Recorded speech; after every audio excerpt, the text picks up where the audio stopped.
Hey guys, my name is Scoby and welcome back to another video. In today's video we're going to be doing a quick unboxing and first impressions of the Logitech G533. Let's jump right into this. So these are mid-range wireless headphones from Logitech, coming in at around €150. Now luckily for me I was able to pick them up on Amazon Prime days for around €60, so I'm super happy with that.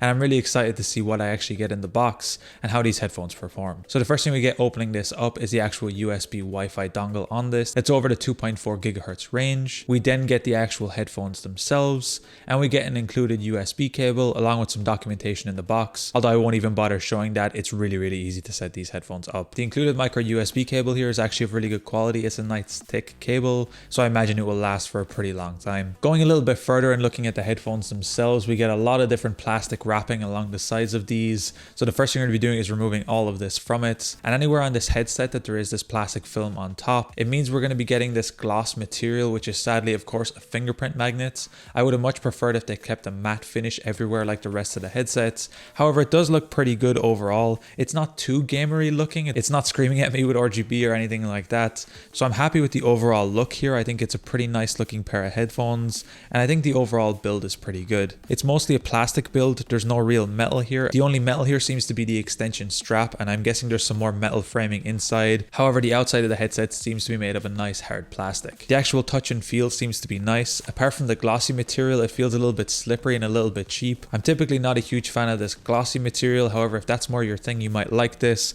But for me, it's just a fingerprint magnet, although I do kind of like the reflectiveness of it, but this can be achieved with other materials too. So overall, it's pretty nice. There is overall no creaking or cracking when twisting or moving the headset, so I'm happy with that. So it just shows the build and material here is of pretty good quality, and they're made of this nice soft breathable fabric that I think will actually be pretty nice for long gaming sessions. Sadly, it has no real sound isolation here because it's such a soft material. However, it is pretty comfortable on the head. The clamping force for some people I would imagine would be a little bit too much. However, for my head and head size, it actually fits pretty nicely, and it does get really big on the straps to where it droops very low. So it's really nice to see that this will fit for a lot of different head types, but for some people it might be a little bit too much clamping force depending on what you're used to with your headset. The actual microphone does actually flip down from the side, which is nice to see, and will also extend vertically out, which is nice to see, so you can really get a nice position for your mouth. The overall mic quality I'm not going to be testing in today's video is okay. It's good enough, I will say it like that, for online games, but you won't be doing any live commentaries with this. It wouldn't really be the recommended use. However, I'll be showing you that in the full review where I show you some samples of the actual mic itself. And finally, the ear cups on this do actually rotate downwards so they can sit on your shoulders, which is really nice to see. This is really nice if you're going to be listening to some music and you want to quickly talk to somebody in the room. You can quickly just drop them down, leave them on your neck so you don't have to worry about them. And for wireless headset, this is really nice. In terms of I/O and buttons on the headset, we don't get too much. We get the power on and off button on the side. We get one macro button that can actually be mapped to anything you want using Logitech's free software.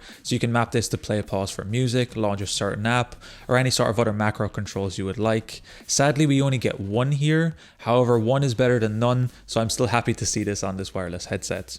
We do get a scroll wheel to control the volume, and for me, this is probably the worst part of the headset. It feels very cheap and the rocker is very easily nudged, so I think if this hit off any sort of fabric or material, it would move and roll by itself, which is a little bit disappointing to see. And it does charge by micro USB cable. A little bit disappointed it's not Type C. However, I believe this is a bit of an older headset. Now Logitech advertises this as up to 15 hours wireless battery life. Now that's something I haven't checked too much heavily just yet. I will do that in a full review. However, so far I've been using it for a few hours without any issues, and it does seem to be pretty nice. So sound quality I'm going to be leaving for the full final video. The last thing I want to mention quickly is the actual input and output methods from this headset. So sadly there is no AUX port, there is no Bluetooth. The only way to connect this headset to anything is by using the included USB Wi-Fi receiver, which is on the 2.4 gigahertz band. However, it does connect really quickly and there seems to be very minimal latency. Of course, this does limit the devices you can connect it to, as there's no AUX port. You can't use it on any devices without a USB port, and some devices just won't work with the USB port. I quickly tried this with a PS4 and sadly there's no audio or anything coming out of it, so there's no way to control it like that. Overall, first impressions for this seem to be pretty good. I'm happy with the build quality so far and the actual overall experience using this headset. So that's been my unboxing and first impressions of the Logitech G533. Anyway guys, if you enjoyed this video, be sure to drop a like, subscribe if you're new, check out the other videos on the channel, I'm going to be leaving a link down below to my PayPal if you find these videos helpful and you want to support me. Anyway guys, thank you so much for watching. Until next time, as always, keep it saucy. Peace.